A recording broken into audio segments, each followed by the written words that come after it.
ঢাকার হযরত শাহজালাল আন্তর্জাতিক বিমানবন্দরের কার্গো ভিলেজে ভয়াবহ অগ্নিকাণ্ডের ঘটনা ঘটেছে।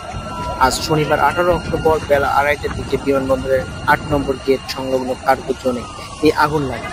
এই ঘটনায় বিমানবন্দরের ফ্লাইট কার্যক্রম সাময়িকভাবে স্থগিত করা হয়, যা যাত্রীদের মধ্যে তীব্র ভোগান্তির সৃষ্টি করে।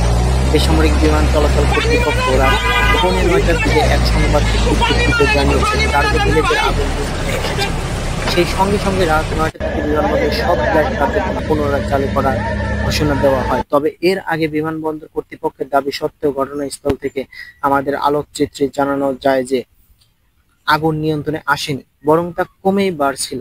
আগুন নিয়ন্ত্রণে ১৩টি ফায়ার স্টেশনের ৩৭টি ইউনিট কাজ করে। এদের সাথে যোগ দেয় বাংলাদেশ নৌবাহিনী এবং বাংলাদেশ বিমান বাহিনীর ২টি ফায়ার ইউনিট।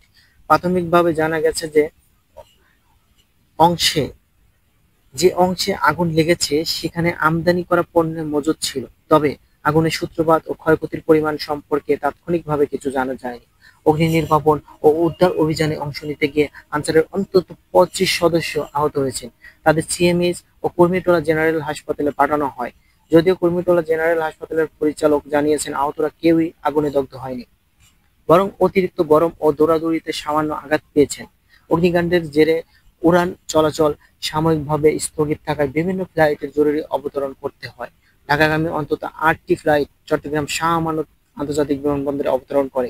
এছাড়া সৌদি আরবের রিয়াদ থেকে আসা বিমান বাংলাদেশ এয়ারলাইন্স একটি ফ্লাইট ৩৯৬ জন যাত্রী নিয়ে সিলেটের ওসমানী আন্তর্জাতিক বিমানবন্দরে অবতরণ করে। ফ্লাইট চলাচল সাময়িক বন্ধ থাকায় অনেক যাত্রী দুর্ভোগে পড়ে। বিশেষ করে কানেক্টিং ফ্লাইট ধরতে যাওয়া যাত্রীরা বিপাকে পড়ে যান।